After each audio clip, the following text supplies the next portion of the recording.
I have a question for you. I mean, we might as well go there. Like, what is the purpose? Why are we all so excited about group process at this time in history? What is the purpose? What are we seeing as the benefits?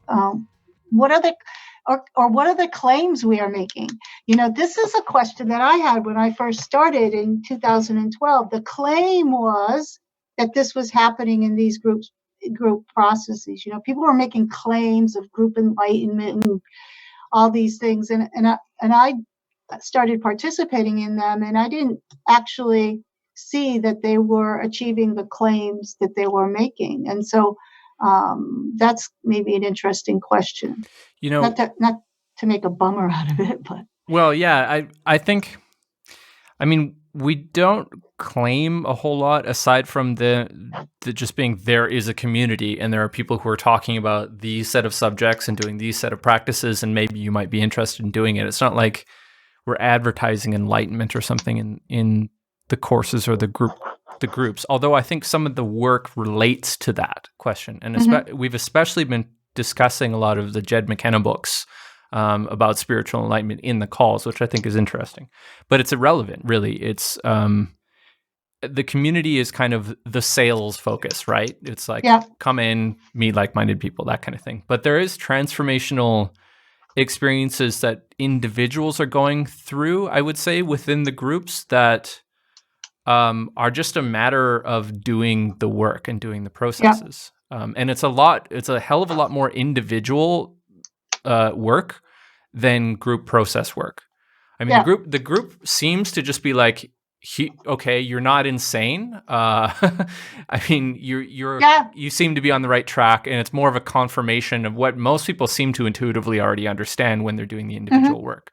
That's really it. Yeah. I'll answer the other part of your question. Why is there sort of societally, why is there so much interest in group practice? And I don't know what the case is for other people, and I don't want to assume that it's the same. But to me, it seems that people are realizing that the sort of individualistic approach that was really popular in the previous decades, that there's something incomplete about it, that we need to relearn to relate to each other. And actually, it seems to me that a lot of these group practices are not inventing anything new. They're just rediscovering what people used to know how to do intuitively before. Mm-hmm. Yeah, and the questions are more sophisticated. Like the questions we have about ourselves are more sophisticated. But the way the group can hold that is probably evolutionarily old and embedded in the human system. I like to look at these phases of group or community practice as asynchronous transformation of the individual. So that's asynchronous transformation, but it's coursing through everybody, right? So if you bleed out the time, you could conceivably experience as a simultaneous transformation, but it seems to at first have a asynchronous kind of rhythm to it. And I think that's very helpful for people, because if you say, it's a transformational circle, but it has this asynchronous rhythm, then people will still feel inside the circle and notice that there's different spotlights of transformation, little insights happening here and there that don't necessarily land with everyone. But if everyone wasn't participating, then that spotlight wouldn't have shined. Mm-hmm. So I think that's a claim that this work can make. I've never really heard anyone talk specifically about the role of shadow work in group format. It seems to be, and I mean, the experience that we have with it is it does seem to be quite heavily individualistic, but there's something to circling that seems to, especially as people are watching something arise in each other and in themselves, it seems to point that there is shadow material. But as far as the practice of doing shadow work, does that have a place in group dynamic? Yeah, so I'm just going to answer by talking about how I perhaps address shadow work. One of the problems with some of these practices is they become like the whole notion of shadow work is already loaded. Yeah. So then, and so what I talk about is I like to look at, so when I come into group space, one of the things that I think is important is to de-emphasize the individual and look at it more in terms of the group is constantly shaping itself and shaping each other, right? Because this is kind of where we want people to understand. And so, like, when you enter a group space, so I'll talk about it like this. When you enter a public space, immediately you're going to adopt a certain persona. That's one word. It's gonna shape you immediately. Like when people call a collective insight retreat here, just calling it is already shaping the people. It's bringing up questions, and so the thing is working itself. And this is, again, like, it's not about me, only about me.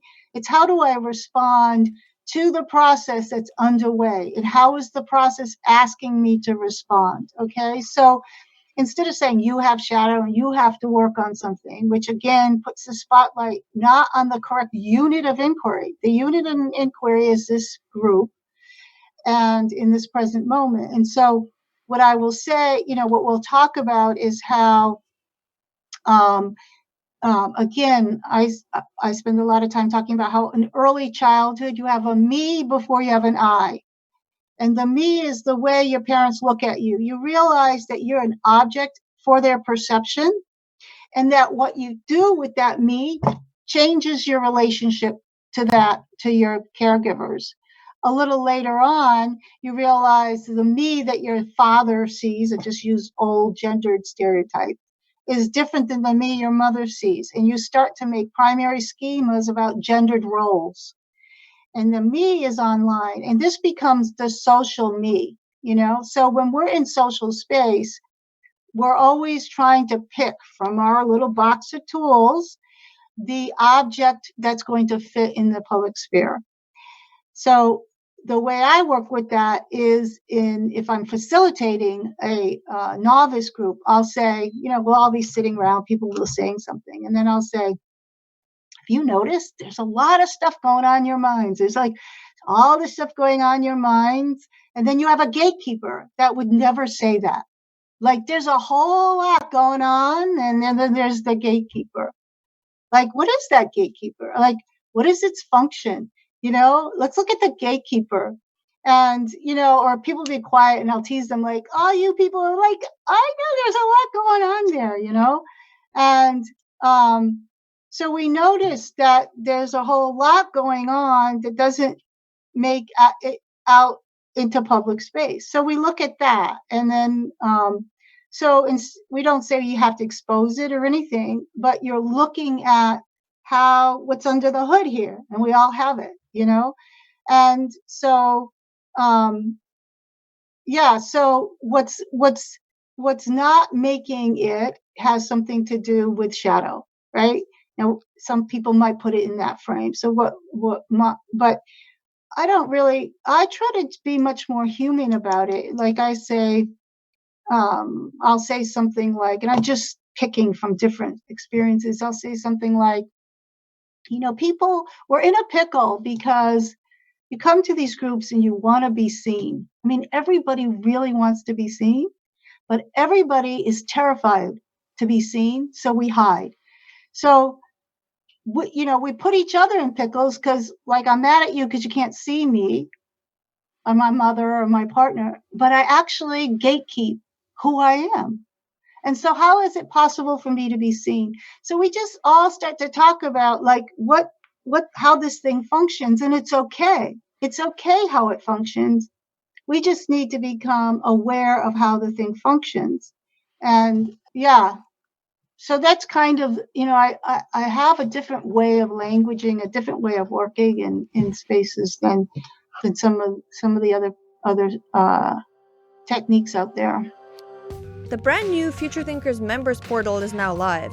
Develop your sovereignty and self-knowledge with our in-depth courses, get access to our weekly sense-making calls, join the Q&As with past podcast guests, and much more.